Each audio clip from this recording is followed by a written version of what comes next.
નમસ્કાર મિત્રો, ફરી એક વખત સ્વાગત છે આપણી યુટ્યુબ ચેનલમાં। આજે આપણે જોઈશું ધોરણ 5 વિશે પર્યાવરણનો પાઠ 5 બીજના સ્વઅધ્યયન પોથીનું સોલ્યુશન। તે પહેલાં હજુ સુધી જો આપણે આ ચેનલ સબસ્ક્રાઇબ ન કરી હોય તો અત્યારે જ કરી લો તથા તમારા મિત્રોને પણ સોલ્યુશન મળી રહે તે માટે તેઓને પણ આ વિડીયો શેર કરો। ચાલો મિત્રો શરૂ કરીએ ધોરણ 5 વિશે પર્યાવરણ પાઠ 5નું સોલ્યુશન, જેમાં સૌપ્રથમ પૂછાયેલો છે પ્રશ્ન 1। નીચે આપેલ ચિત્ર જોઈ તેની નીચે આપેલી પરિસ્થિતિઓનું વર્ણન લખો। અહીં આપણને 3 ચિત્રો આપેલા છે, જેમાં પરિસ્થિતિ 1, પરિસ્થિતિ 2 અને પરિસ્થિતિ 3। તો પરિસ્થિતિ 1 વિશે આપણે કહી શકીએ કે પરિસ્થિતિ 1માં બીજને હવા અને ગરમી મળે છે પરંતુ પાણી મળતું નથી, તેથી તેનું બીજ અંકુરિત થશે નહીં। પરિસ્થિતિ 2 છે, બીજને હવા, પાણી અને ગરમી બધું જ મળે છે, તેથી તે બીજ ઝડપથી અંકુરિત થશે।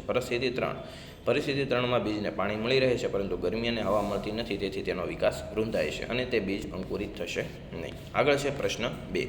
એકમમાં આપેલ કવિતાના આધારે નીચેના પ્રશ્નોના જવાબ આપો। પહેલું છે ભારતમાં મરચાં નીચેનામાંથી કયા પ્રદેશમાંથી આવેલા છે? તો જવાબ આવશે દક્ષિણ અમેરિકા। બીજું છે ભીંડા ભારતમાં કયા દેશમાંથી આવ્યા છે? તો આવશે આફ્રિકા। ત્રીજું છે યુરોપમાંથી કઈ વસ્તુ ભારતમાં આવેલી છે? તો જવાબ આવશે કોબીજ। ચોથો પ્રશ્ન પૂછાયેલો છે નીચેનામાંથી ભારતમાં આસામ પ્રદેશ શું છે? તો જવાબ આવશે ચા। પાંચમું છે સોયાબીનનું મૂળ વતન કયું છે? તો જવાબ આવશે ચીન। પ્રશ્ન 3। પાઠ્યપુસ્તકમાં આપેલ બટાકા, મરચાં, ચાયજી કાવ્યના આધારે તેમાં વર્ણવેલા બીજનું માગ્યા મુજબ વર્ગીકરણ કરો। તો ભારતીય બીજમાં આવશે ચા, રીંગણા, વાલોણ, કારેલા, કેરી, સંતરા, બોર, કેળા, પાલક, પરણો, ધાણા અને મેથી। જ્યારે પરદેશી બીજમાં આવશે મરચાં, બટાકા, કોબીજ, વટાણા, ભીંડા, સોયાબીન, કોફી અને ટમેટા। પ્રશ્ન 4 છે નીચે દર્શાવેલ પ્રવૃત્તિ કરો અને તેના અવલોકનોનો કોષ્ટકમાં નોંધો। ચાલો અહીં પ્રવૃત્તિ આપેલી છે, તમને મળી રહે તેવા ઘઉં, મગ, બાજરી, મકાઈ, કપાસ, ધાણા, ચણા, વાલ, રાઈ, જીરું, એરંડા કે અન્ય જે મળે તેના એક સારા બીજ એકઠા કરો। તમારા આંગણાની જમીનમાં કે કુંડામાં આ બીજને રોપવા માટે સારી માટી માટે પાણીમાંથી રેડો અને ભેજવાળી કરો। તમે પસંદ કરેલ જગ્યાએ બીજ વાવવા માટે બીજની સંખ્યા મુજબના સરખી ઊંડાઈના ખાડા બનાવો। તમારી પાસેના જુદા જુદા એક બીજને આ ખાડામાં મૂકી ઉપર માટી વાળી દો।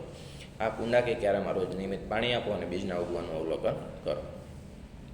તમે એકઠા કરેલા બીજને નાનાથી મોટા ક્રમમાં ગોઠવો। તો આવશે પહેલું મગ, ત્યારબાદ અડદ, વાલ, તુવેર, ચણા, વટાણા, રાજમા, ચોખા, ઘઉં, બાજરી, કપાસિયા અને જીરું।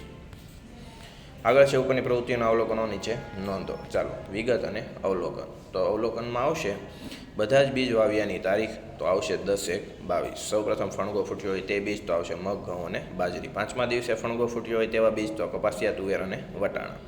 જે ઉગ્યા જ ના હોય તેવા બીજ, તો ચોખા, જીરું, રાજમા અને 10 દિવસને જે છોડને વધારે પર્ણ આવ્યા હોય તે, તો મગ, ઘઉં અને તુવેર। આગળ જોઈએ પ્રશ્ન 5। પ્રશ્ન 4માં તમે ઉપયોગમાં લીધેલા બીજનું નીચે મુજબનું વર્ગીકરણ કરો। તો ગોળ બીજ આવશે મગ, અડદ, વટાણા, બાજરી। ચપટા બીજ તો વાલ, લીસા બીજ તો રાજમા, ચોખા, ખરબચડા બીજ તો ચણા, જીરું અને કપાસિયા।